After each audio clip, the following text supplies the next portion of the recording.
नमस्कार दोस्तों, मैं अभी सलाह पंचायत में मौजूद हूँ जहाँ आज बीपीएस सर का नॉमिनेशन होने वाला है। उसी क्रम में इसके जहाँ सर यहाँ पे आए हुए हैं, उनसे कुछ बात करते हैं। सर, आपका बहुत बहुत स्वागत है। क्या लगता है इस चुनाव में इस बार? देखिए, चुनाव तो जनता डिसाइड करती है कि किसको वोट करना है। तो वो तो जनता मालिक होती है इसकी, तो वो ही अब डिसाइड करेगी कि किसको आगे बढ़ाना है और किसको नहीं आगे। तो आने वाले समय में वो आपको पता चल जाएगा। हम लेकिन यही कहेंगे सारे लोगों से, जो भी बिहार के लोग हैं, उनसे कि आप सही कैंडिडेट को चुनिए, चाहे वो किसी भी पार्टी का हो, चाहे वो निर्दलीय हो। आप सही कैंडिडेट को चुनिए और सही कैंडिडेट को चुनिएगा तभी बिहार का विकास होगा। सर, आप लेकिन यहाँ पे महानार विधानसभा में जो है कि पहले से चला आ रहा है कि लोग पढ़े लिखे इंसान जो है विधायक चुनाव ही नहीं लड़ पाएंगे, तो इसके लिए क्या कहते हैं? देखिए, ऐसा नहीं है। आप देखिएगा बहुत बार ऐसा हुआ है जब सत्ता डोली है पढ़े लिखे लोगों को, चाहे वो आदरणीय जयप्रकाश जी की बात कर लीजिए या अन्य लोगों की बात कर लीजिए, तो पढ़े लिखे लोग जब भी चुनावी मैदान में आते हैं तो परिवर्तन होता है। आगे भी आपको देखने को मिलेगा। सर, अभी चुनाव का मुद्दा क्या है कि कुछ पैसा दे दीजिए और मुर्गा चावल खिला कर मन में मानसिकता बैठ चुका है, इसके अलग क्या होगा? नहीं, ये हम लोग ऐसा समझते हैं, ऐसा नहीं है। अगर ऐसा रहता तो आज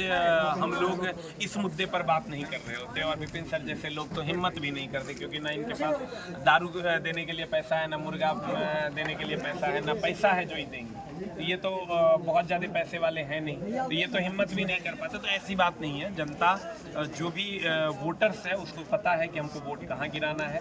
आप दारू दे दीजिए, मुर्गा दे दीजिए, पैसा दे दीजिए, उससे कोई फर्क नहीं पड़ता है। उनको पता है कि हम अपने मतदान का अधिकार जो हमें मिला है उसका प्रयोग कहाँ करें। और यहाँ पे बिहार में जो जातिवाद का जो वोट है, क्या मतलब है? नहीं, करे वोट लोग? नहीं, ये आप अभी देखिए, जातिवाद की राजनीति की अगर बात कीजिएगा तो आप देखिए हर वर्ग के लोग विधायक हैं, हर वर्ग के लोग मंत्री। ये हम लोग एक फॉल्स एजेंडा चलाते हैं कि बिहार में जातिवाद है। ऐसा कुछ नहीं है। आप एक बात बताइए, नीतीश कुमार जी की जाति जो है उस वर्ग के लोग तो बहुत कम परसेंटेज में है, 3% के आसपास। तो कैसे वो मुख्यमंत्री है? तो ऐसी बात नहीं है। आप जब इतिहास पलट के देखिएगा, ये एक फॉल्स एजेंडा है बिहार के लिए कि बिहार में जातिवाद की राजनीति होती है।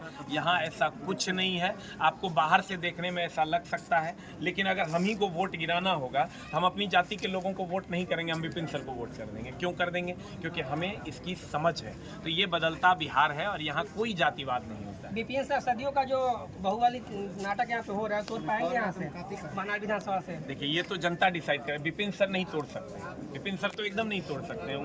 उनकी कोई औकात नहीं है इस चीज़ को तोड़ने की। ये तोड़ सकती है अगर कोई, तो वो है जनता।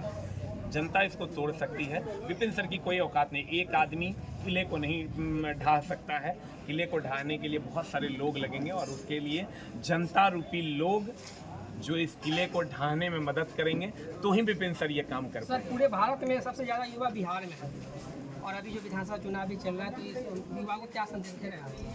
युवा वायु बनेगा और वायु बन के एक ऐसा झोंका आएगा बिहार में कि सब कुछ पलट के रख देगा। आप चुनाव के जब नतीजे आएंगे तो आपको देखने को मिलेगा इस बार सब कुछ अलग तरीके से आपको दिखेगा। और जब दिखेगा तो समझ में आ जाएगा। सर, फाइनल क्वेश्चन बता दीजिए कि यहाँ पे लोग पैसा मुर्गा के जो पहले है कितना बिकेगा उसके पीछे? नहीं, ये मानसिकता ही गलत है। ये हम आप पटना में, दिल्ली में बैठ के ये कहते हैं कि मुर्गा दारू पे वोट बिकता है। कभी गांव के चौराहे पर बैठिए तो वो लोग यही कहते हैं कि मुर्गा देता है तो खा लो, दारू देता है तो अगर पीने वाला है तो पी लो, पैसा देता है तो रख लो, लेकिन वोट वहीं दो जहां देना चाहिए। अभी जो प्रेजेंट जो सरकार था आचार संहिता से पहले, उनके इधर से बहुत लाभुकों को बहुत जो है मलाई मिल रहा है, तो उससे क्या अलग होगा वोट का नतीजा? नहीं, देखिए, जनता हर चीज़ समझती है। अगर जनता को लग जाएगा कि हमारे लिए वही सरकार अच्छी है, तो जनता उसी को वोट करेगी। ये वोट का अधिकार सबको मिला हुआ है। हम सब अपने अपने तरीके से, बिहार के ही लोग जो आपस में बटे हुए हैं, अलग अलग पार्टी है, डेमोक्रेसी है, उसमें हम लोग वोट करते हैं। अगर सरकार लग जाएगी जनता को कि नहीं हमको इसको वोट करना है, तो वो उसको वोट करेगी। नहीं लग जाएगा कि नहीं हमें परिवर्तन चाहिए, तो परिवर्तन मिलेगा। तो जिसकी मेजोरिटी होगी उसकी सरकार बनेगी। आने वाला वक्त बताएगा किसकी सरकार बनेगी। Thank you.